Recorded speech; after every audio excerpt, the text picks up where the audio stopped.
What's up, guys? Johnny here with Team Legit. Whoa! It is Johnny with Team Legit. Well, I'm Ian with Team Legit, and we just got Chupitos in. Yeah, these things are the latest and greatest from, I guess, Team Blacksheep. Still coming out, designing aircrafts. One of the other great teams of FPV. There's a lot of teams. Yeah. So the Mojito came out, about 6 months ago, I think. Yep. And then TBS has just released their smaller version, although really it's not a copy-paste smaller version of the same thing. It's a very different aircraft, despite looking very similar.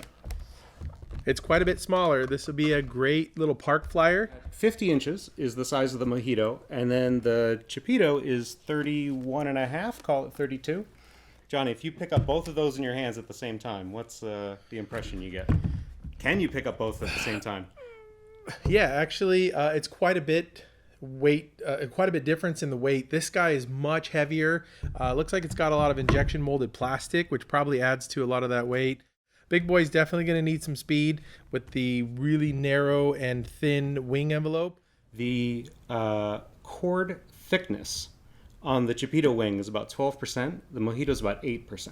So that's just an illustration of basically the sleekness and real focus on speed and efficiency that the big guy has. I would say the intended purpose of the little guy is having fun. Park flying. I know just today TBS released a video of this guy going up the Matterhorn. So if you consider that park flying, it's great at doing that. If that kind of ultimate flight performance is your goal in terms of I want to go as far as I can, I want to go as fast as I can, I want to go fast for a long time, the Mojito is really in a class of its own.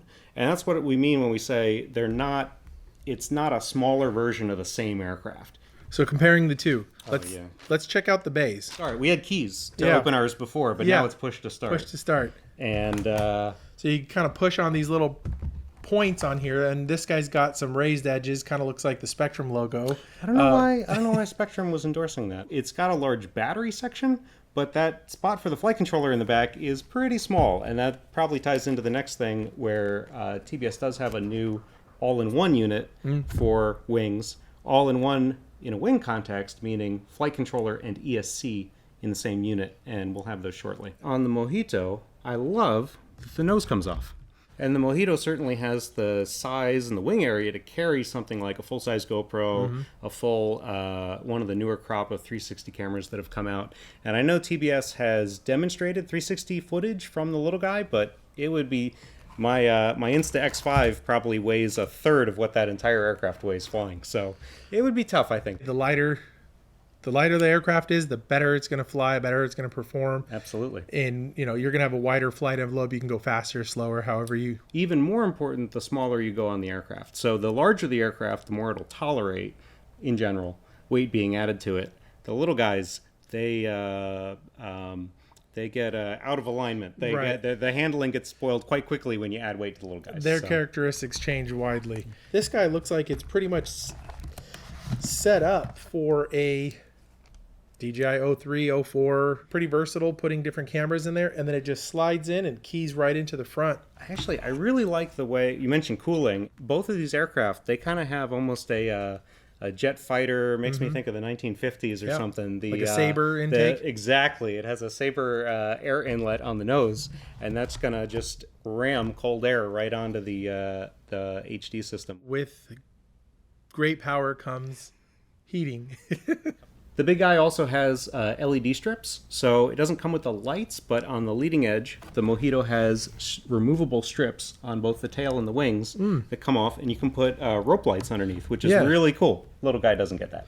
I can see it's kind of opaque little plastic here, and that'll be good for protecting the aircraft. You have the quick disconnects on the big guy for taking the wings off, as well as plugs that automatically mate. You don't get that on the little guy. So the little guy is, you just plug servos directly into extensions or however you set up the flight controller, but there's no sophisticated method for taking it apart. Although, they do give you an O-ring to hold the wings together. Looks like the wings come right off and you've got some Captain Hooks in there. If you wanted to break this thing down, take it with you on vacation, maybe when you're going somewhere tropical or cold like the Alps. O-rings may go bad, and if you don't have your kids' little braces bands to keep this thing together, you might want to put a zip tie or something between the two and get a little more semi-permanent. If you're flying these on a regular basis, for most people, they're probably going to be taking this guy apart every time. Well, they're going to be trying not to take that guy apart unless you have a specific reason to. Just throw it in the back seat. You're ready to go. TBS recommends an 8S setup for this guy and a 6S setup for that guy. Look, I know everybody likes high voltage, but a lot of us have smaller or lower voltage batteries on hand. Honestly, for myself, I'd probably go 6S on this guy and 4S on that guy. Yeah, keep it nice and light. At initial release, the electronics packages aren't available for the little guy. I would put a spec wing power system in that. So if you're familiar with the WRA spec wing design, that motor on a 4S, ESC servos, basically what is going to work in that aircraft is going to be a wonderful drop into that aircraft, I expect. Well, I can't wait. I'm sure a lot of guys out there still have their spec wings that have been collecting dust, and they want to get up in the air. Collecting damage. Collecting damage, too. Let's talk about servos for this one. This one just takes your simple Elevon servos. Those look like 9-gram servos. Yep, just maybe? two basics. The Emax ESO9 is going to be probably my favorite for something less expensive. Or if you're one of those guys who's really into programmable servos, high-tech 5065s would work really well in that. What I do really appreciate is it comes with ball links for the servo. So it comes with linkages, and then the horns are actually cut fiberglass, which is pretty cool. And they're pre-installed. Pre-installed. They're very stiff, so I don't think you'll have any problem with that. I do like these hinges on this guy, and I like that the the control rods are recessed. It goes right there in line with low drag. Both of these make an effort. Let's talk about things you might want to modify on them. I would probably reinforce that hinge. Yeah. That's kind of, for us, maybe put some legit lifelong wing guys, foam hinges, and instantly think, how do I beef that up? Because we've all seen them come apart. Or even just lam the bottom. You could laminate the bottom. Laminate always increases the durability and the longevity of the aircrafts. I look at the bottom of these guys, I'd want a skid of some kind, I think. Especially, not grass probably wouldn't matter too much, but if I was landing on asphalt, if I was going to be landing on roads, cement, any of that kind of thing, I'd probably want something. Black is back, baby. It is. They look very cool as is. If you want to be different, I would say these are molded EPP, so that would be a base of Plastidip, is what we found to work best over the years. The problem is Plastidip's kind of expensive and it doesn't come in that many colors. And it's heavy. Yeah. So if you put down that base, you could then, once that's totally cured, you could switch over to a top layer of whatever spray paint you want, and it'll work pretty well. The design philosophy with both of these aircraft is to really prioritize being sleek and low drag and sophisticated, but not a lot of BS, as we would say. I don't know how else to put it. Not overcomplicated. Not overly designed. There's not a lot of bells and whistles here that kind of don't make any sense. Everything seems very well thought out. Myself, as somebody who's flown FPV for over a decade, and Johnny, somebody I've recently started seeing around here. I'm new to the hobby. Starting out. Yeah.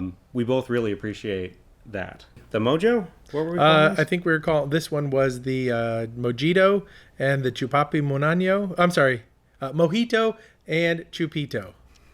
Great work over there at TBS. I do like both of these aircrafts. I can't wait to get them in the air. I think we had a couple Ciprianas back in the day, and we were kind of bummed when a lot of time went by and we weren't seeing any new fixed wing stuff from TBS. So, no shade in that regard. No, it's tough. It's tough making stuff, but we're really excited that they're kind of back and with new aircraft, and we're excited to fly these and see where things go. They're back, like some other things. With Team Legit, I'm Johnny. I'm Ian. Thanks for watching.